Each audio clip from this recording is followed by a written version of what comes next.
What is up, you guys? My name is Rachel and I'm a registered nurse, a digital creator, and a mom. And today I'm going to be talking about atrial fibrillation, or AFib. So this heart rhythm disorder is something that usually back in the day, I guess it only affected the elderly people, or more frequently I should say. But now it's showing up in people as young as in their 20s and more commonly 30s and 40s.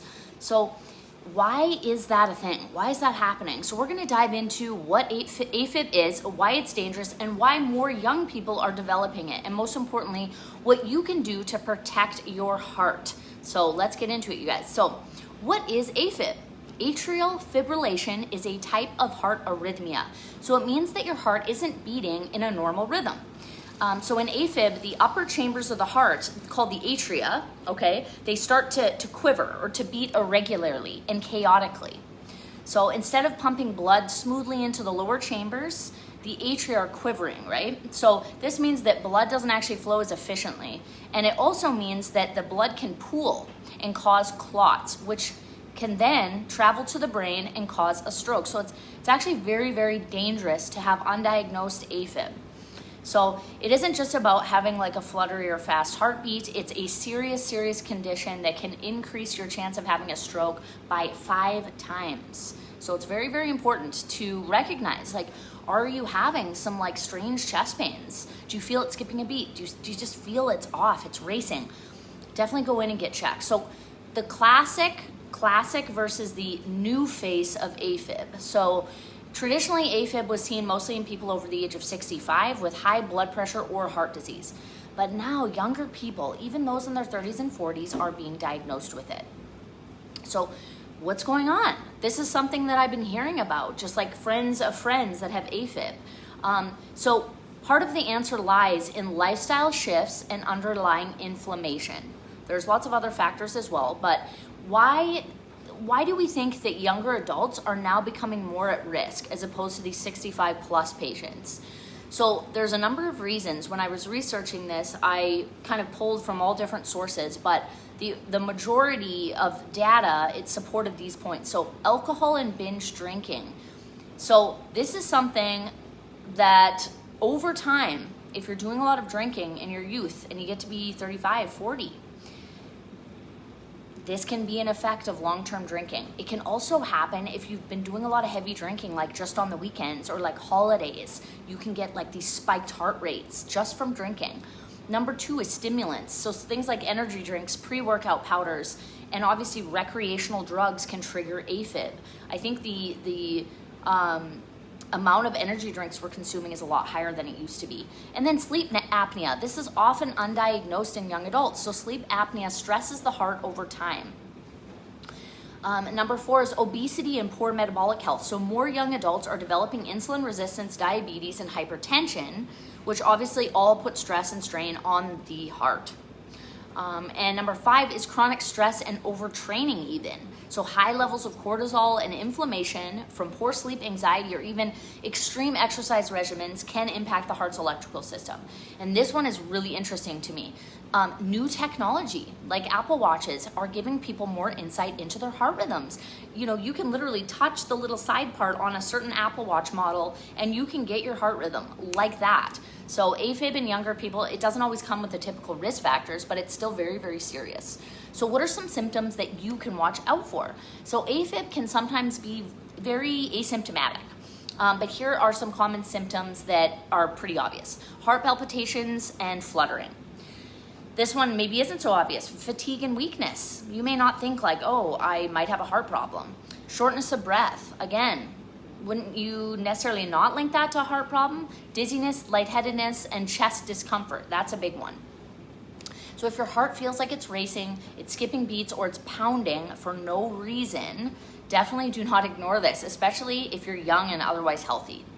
And if you do have some of those other risk factors that I mentioned. So what are the long-term risks of AFib? So untreated, it can lead to more than just strokes. It can weaken your heart over time. It can lead to heart failure, and especially if it goes on for a long time without treatment. Because the longer you're in AFib, the harder it is actually to get rid of it. So that's why early diagnosis and lifestyle change are very, very important. So what can you do if you want to protect your heart from AFib? So here are a couple of tips for you. Get quality sleep. And I know I talk about this for a lot of different disease prevention tactics, but aim for 7 to 9 hours a night. I know it's hard if you have young children, but just try your best. Definitely avoid binge drinking, excessive caffeine. Like, cut yourself off. I have to cut myself off every day of caffeine. I'm like, okay, it's literally 2 o'clock. I shouldn't have any more caffeine. Manage stress with meditation, therapy, breath work, prayer, whatever it is for you. Exercise. So definitely make sure you're exercising, but don't go too hard. You don't need to exercise 2 hours a day. It's not necessary. Get screened for sleep apnea, especially if you snore, you're waking up tired, you have frequent wakings in the nighttime, you're urinating a lot at night. Those can all be signs of sleep apnea. And then keep your blood pressure and your weight in check. And like I said, don't brush off heart palpitations. Or if you're feeling unusually tired, just go get checked out. It doesn't hurt. So say you have some of these symptoms and you go in. How is AFib diagnosed? So it's something called an EKG or an ECG, an electrocardiogram. So they're also going to do blood tests. They can tell if there's other issues that may be causing the arrhythmia, but the definitive test is the electrocardiogram. So to do this test, they put these little sticky patches that have electrodes on your chest, and then sometimes, they'll do an arm and a leg. It depends. They do it differently. The electrodes are then connected to a computer, and that will tell us how your heart is doing. So how do you treat it once you have gotten this diagnosis? So one approach, and this is the first thing they'll do, is give you medications. So there's several types. The number one is a blood thinner, because that's going to prevent clots from forming, right? I talked about the blood not being pushed out of the heart properly. So that is going to prevent clots from forming, which will then prevent the likelihood of getting a stroke. There's calcium blockers and then beta blockers, which slow the rate at which your heart pumps blood throughout the body. Other medications can restore a regular heartbeat, but all of these approaches come with side effects. So another thing they can do is, if it's appropriate, it's an electrophysiology procedure called an ablation. And it's a procedure in which a small, like the small little spots in your heart that are sort of causing this irregular rhythm, they're targeted and they're eliminated either by heat or by cold. And this can then improve symptoms. There's also a new procedure which is called a pulsed field ablation, or PFA. And that one is the safest from what I've seen in the literature. It's still pretty new. It was just approved in January of 2024 by the US Food and Drug Administration. However, it had been used in Europe very successfully. So it uses short bursts of high energy. So the old one was heat or cold. These bursts of energy, what that does is it allows them to precisely target the cells that are causing AFib and render those cells inactive. So this approach is actually faster and safer than the other approaches. So you're under your anesthesia for less time, therefore it's safer. And there's less damage to the structures that are sort of around the area they're targeting. So if you're experiencing any symptoms like heart palpitations or fluttering, fatigue or weakness, shortness of breath, dizziness, lightheadedness, chest discomfort, make sure you go to the doctor and get checked out. I've said that numerous times in this video. It's very, very important. My husband actually struggles with AFib, and I'm going to do an interview with him on his experience. He is actually scheduled for a pulsed field ablation in a couple of, I feel like it's literally 2 weeks.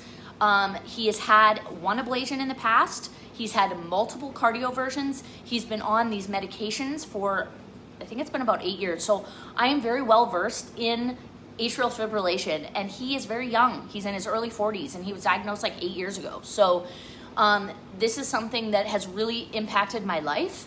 Obviously, it's the person that I'm married to and care about the most. So it's been very difficult to see him deal with the symptoms that come with having persistent AFib.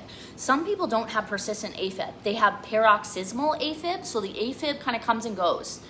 His is one that's always there, and he has an Apple Watch. So he's always checking, always checking, always checking. And yeah, so it's very exciting that he's going to get to have this pulse field ablation, and I'm going to interview him. I think I'm going to wait until after the second ablation, because then we can really get the full spectrum, the whole experience, in his journey with AFib. But yeah, this is something that's drastically impacted his life as well as mine, just bearing witness to how it's affected him. But in the beginning, he remembers he always felt like there's something just wasn't quite right. And I'll let him tell his story, but don't sleep on strange feelings in your chest. Like, I think he wishes that he would have gone to the doctor sooner. But I'll let him tell his whole story. I don't want to get ahead of myself. So if you like this video, then please like and subscribe, and I'll see you in the next one, guys. All right, bye.